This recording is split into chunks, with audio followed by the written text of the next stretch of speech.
Hey BioClass, I am recording a video to go along with our plant lab this week to help you out a bit. We have 4 different activities. In the first activity, you're going to be just reviewing some of the characteristics of plants.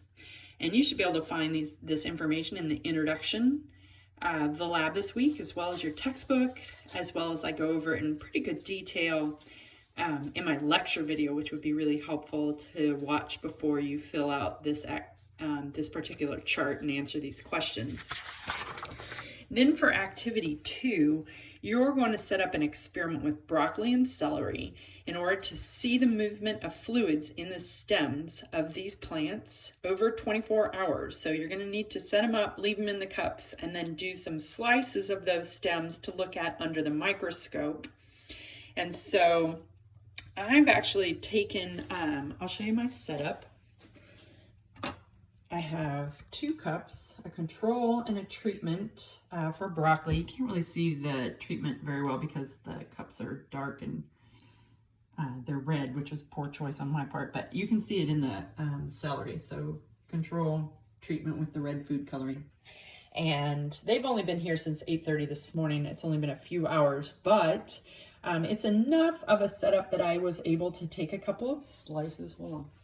I cut off the tip of the celery because that takes up a lot of food dye. And then I did a really thin slice of the celery from the food dye and without the food dye. And you can see that the food dye is concentrated in those bundles that are green in the control and pink in the treatment, showing where that water is moving up the stem of the celery. And those green bundles here are called vascular bundles, and they're made up of phloem and xylem. And from the lecture, you should know that water moves up the xylem. And so we'd expect the food dye to be concentrated in the portions of the vascular bundles that are made up of xylem. And so under the microscope, you should be able to see that a little bit better, although our microscopes aren't great. So that's activity number 2. And then, sorry, bad videography here.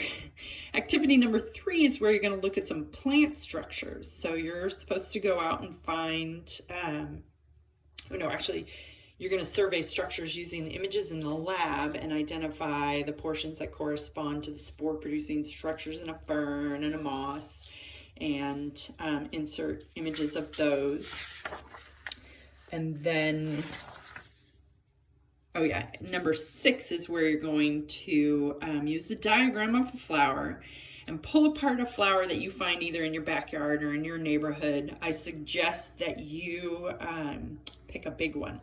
I got a couple of examples over here on my cutting board here, and I'm going to put my phone, sorry for all of the orientation changes here. So I suppose this is kind of sideways for you now, but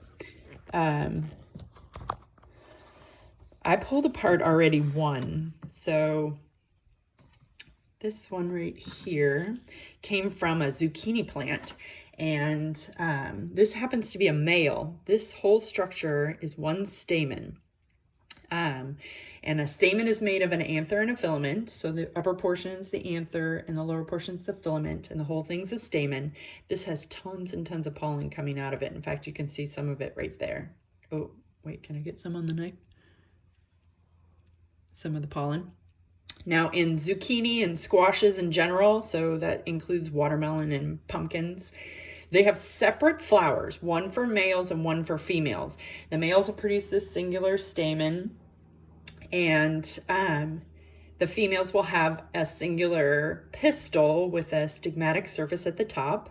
And you should review these structures in your textbook or in the lecture video before you attempt this exercise. Otherwise, I'm sure I sound like I'm speaking another language, which I am, but you need to be familiar with it as you kind of pull your flower apart. So I've pulled off one of the petals. You can see the sepal right there, the green thing. And then in the center is one stamen, because this is a male flower. The female flowers, which I couldn't find any in my garden, would have a singular pistil with a stigmatic surface at the top. But also, females will have a little round fruit at the base of the flower that will develop into the zucchini. And unfortunately, I don't have any of those right now. But that's how things are done in squashes. I have some other flowers also here. This is like a little salvia, a lot smaller, so it's harder to pull it apart, but there are stigmas and stamens in, pistils and stamens in this flower. This flower is pretty cool. Let me see if I can focus on this well. You see all of these little filaments sticking out right here? Those are female structures.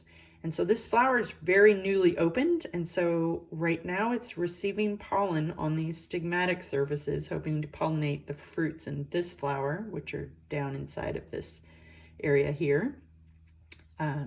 This is would be the ovary of the flower underneath these sepals. I guess I can tear these off.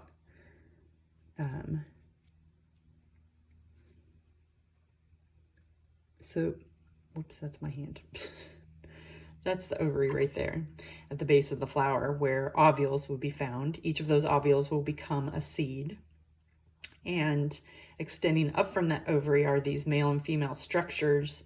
And like I said, this flower is receptive right now. It's recently opened, so it's taking pollen on to fertilize the eggs in that ovary.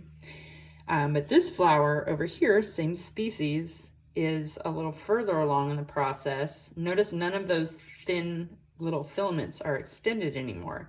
Now instead, these stamens are opening up and releasing their pollen.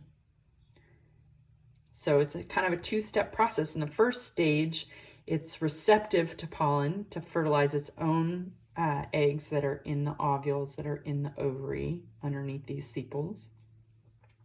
In the second stage, it releases pollen to hopefully pollinate some other flower.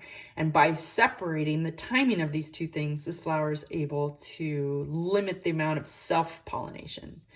In plants, they can tolerate that okay. It's not like a genetic disaster if they fertilize themselves, but there's no point in going to all the effort of producing eggs and sperm if you're not going to participate in fertilizing another plant. You might as well just clone yourself.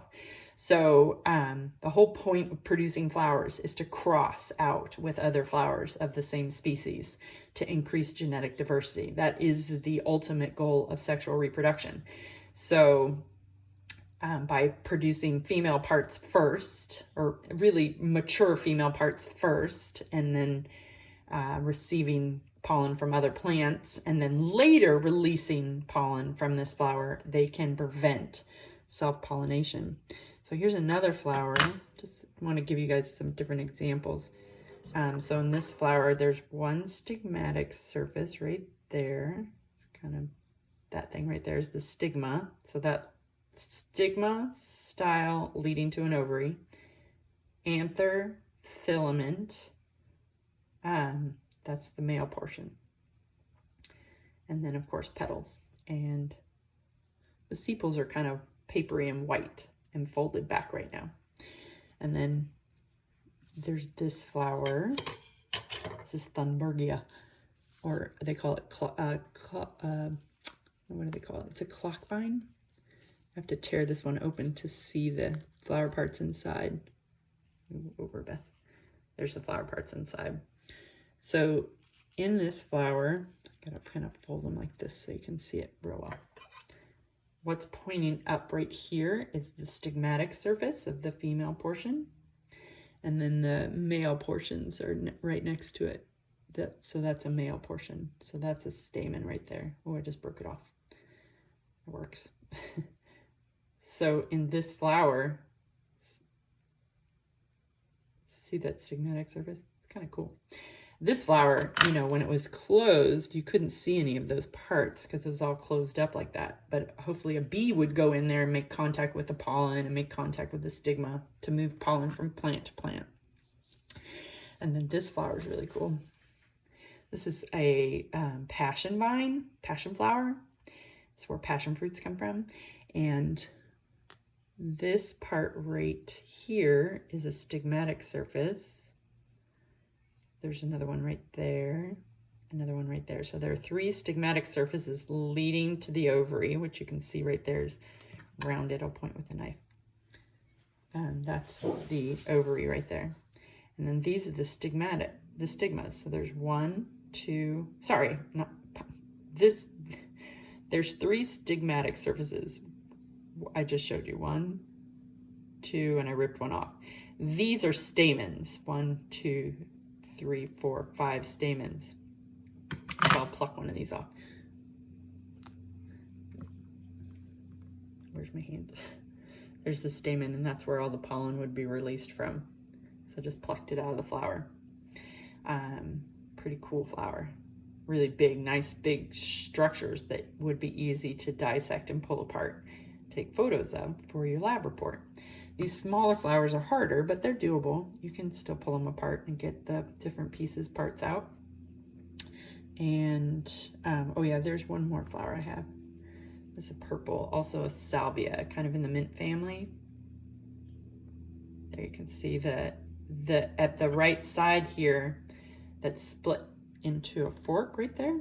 That's the female stigmatic surface, and then these things in here are the stamens.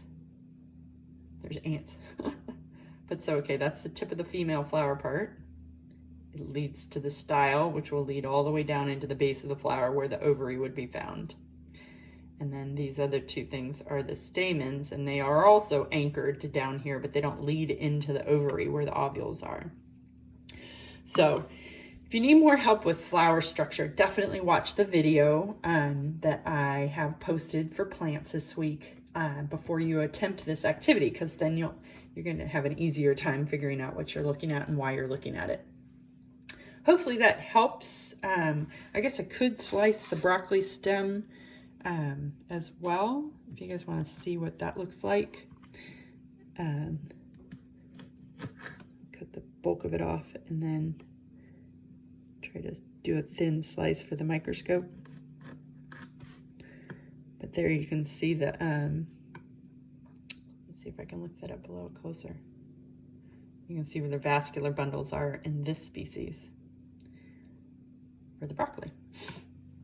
And of course, you're going to do a slice for the control as well, so you can compare with food coloring to no food coloring. Food coloring is our independent variable, and then presence or absence of the food dye in the slice is our dependent variable. All right, I think that's good. Let me know if you have any questions. I'm not very good at this whole videography, so I apologize.